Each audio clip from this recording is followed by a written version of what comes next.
Welcome back, guys, to Karin's Orchids. When you watch this clip, it will be very New Year's Eve. So this time I'm gonna wish you all a Happy New Year instead of Merry Christmas. Okay? Yeah, and I hope you're gonna have a nice evening. Happy New Year evening with lots of fireworks and perhaps be accompanied by a few of your beloved ones this evening. Have something nice to eat and lots of laughter and fun. So now it's just about time to dust off this little video.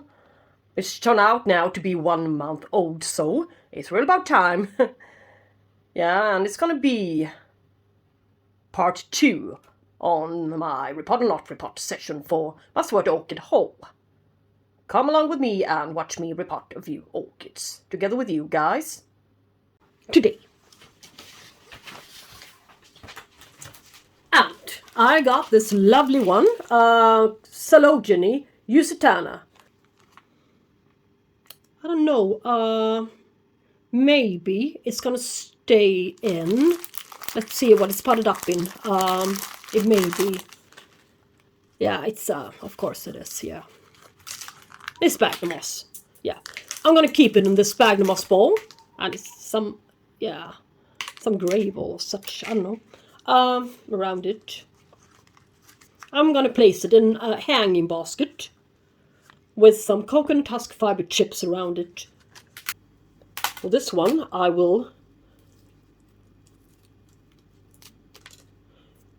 try the same concept as I did for my other Coelogyne type orchid, this Pholidota chinensis.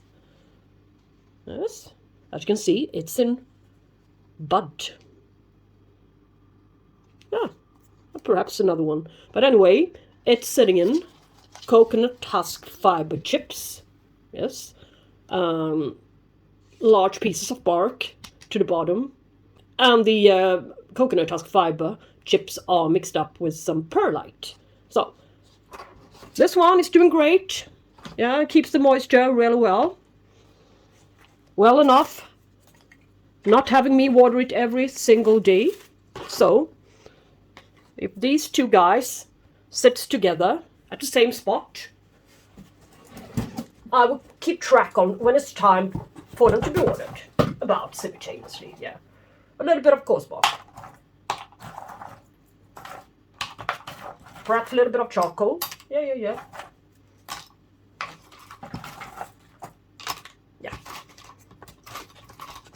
Like this, perhaps.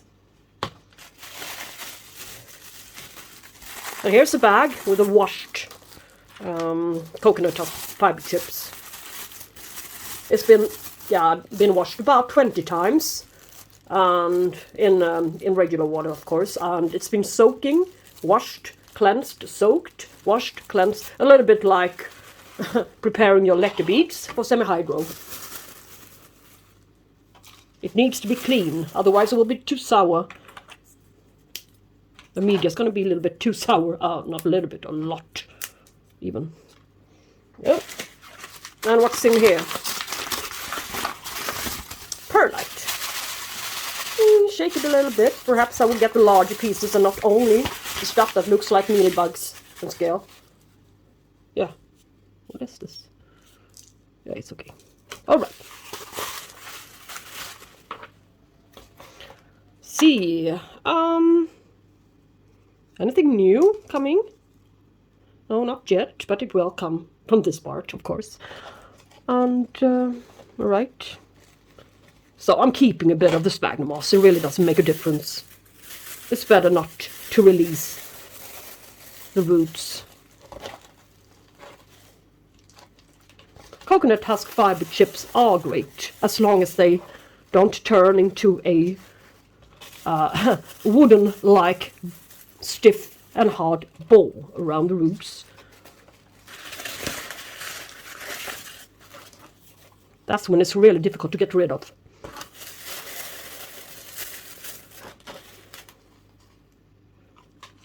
Yeah, that's not a huge plant. I wouldn't want it to be overwatered either, so yeah, this amount will be fine, I guess. Just press it down. We'll see. Yeah, it will need to be repotted in about 1 year or so. And I would like to stake it up, of course. And I'm going to go for the large one. Large cane. Here. And it will be nicer, I think. Let's see. A little tag. I could have put a stake through it to keep it, yeah, to make it a little bit less wobbly, but, well, it will settle, I believe. Okay. Coelogyne, Usitana, now repotted. And this one, the Phaius Sclectieri times Humblottii times Sclectieri one more time. It's sitting in. Let's see what it's sitting. Yeah, alrighty. It's really sitting in sphagnum moss. I got a little bit confused by all of the gravel or whatever it is on top here. So I thought it was growing in pumice. Yes, yeah. But this one is going to be dealt with, and it's going to be growing in semi-hydro with leca. All right, and I'm going to keep the sphagnum moss, most part of the sphagnum moss, yeah, and add some leca beads around it. That's what I'm going to do. Not to scare it off all that much. Yeah. But it's already got a few bad roots here.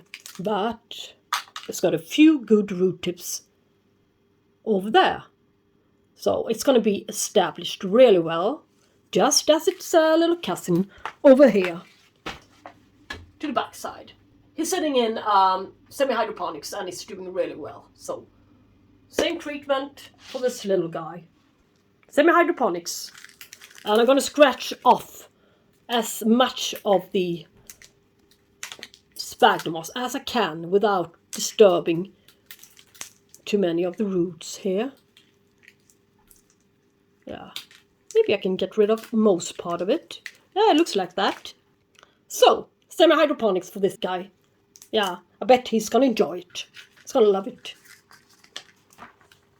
See now, it will be sitting in a transparent pot, since I would like this one to sit here for a long while. And I released all of its old media, old sphagnum moss. Yeah. Put a wick to a frosted pot to the side. Yes. A little bit of leca beads, the IKEA ones, IKEA type. And yeah, let's see what we got. Well, it's not easy to see in which direction this Phaius grows, so I just place it in the middle. And a little bit of charcoal to the leca as well, just a little bit.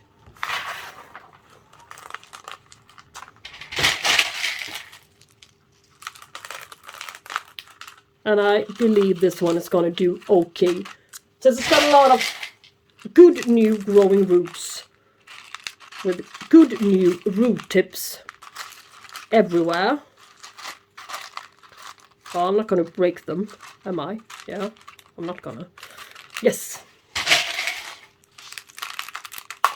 And as always, I'm going to add a little bit of gravel on top.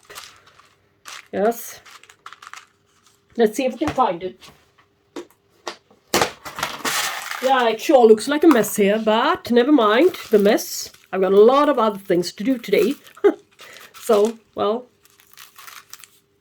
I just say never mind. Yeah, who cares? Anyway, a little bit of mess doesn't matter. It's not a big deal.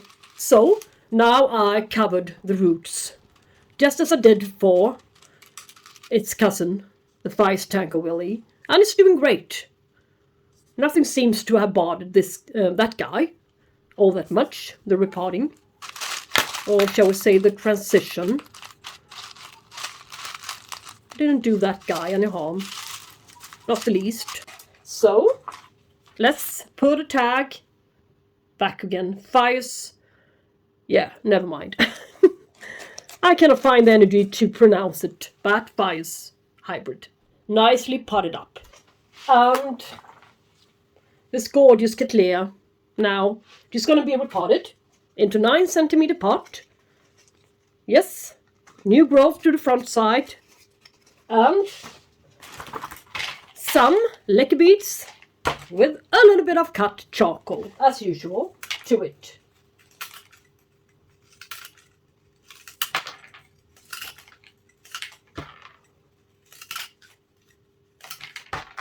Yeah.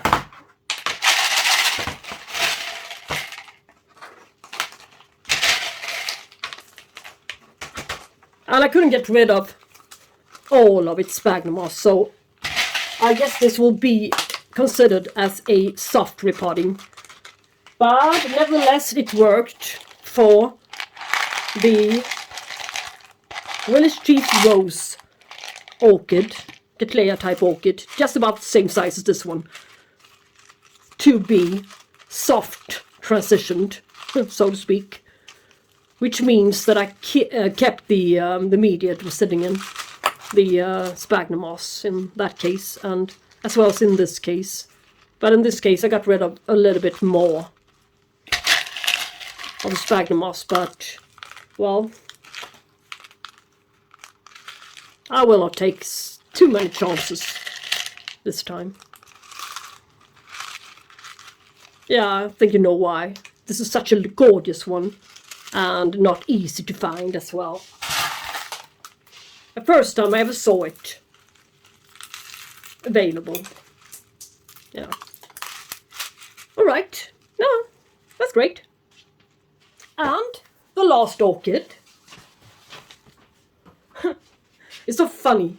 I put them all together on a tray. Yeah, the tray you can see over there on the floor.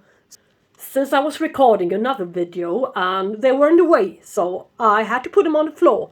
And of course I did trip on it. Yay! And this guy,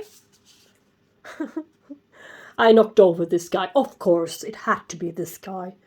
Yeah, life is a little bit cruel too sometimes, isn't it? But anyway, not cruel enough.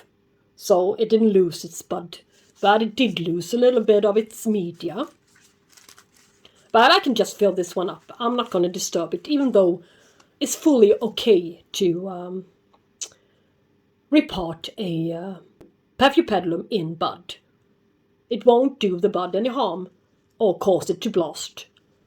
But I'm not going to, yeah, I see no point in switching media. It looks quite alright to me, so it's going to stay here anyway. I'm just going to fill it up a little bit, yeah, and stake it up. So it's going to be a little bit more stabilized into the pot. That's all I'm going to do with this guy. And let's hope to see some blooms. This lovely, yeah, I didn't say his name, Paphiopedilum Sukhakulii. So, now you know what I'm going to do with my orchids. And, well, I think, guys, that this is going to be it for this time. See you in my next video and talk to you soon. Thank you so much for watching. Alright? Bye-bye, guys.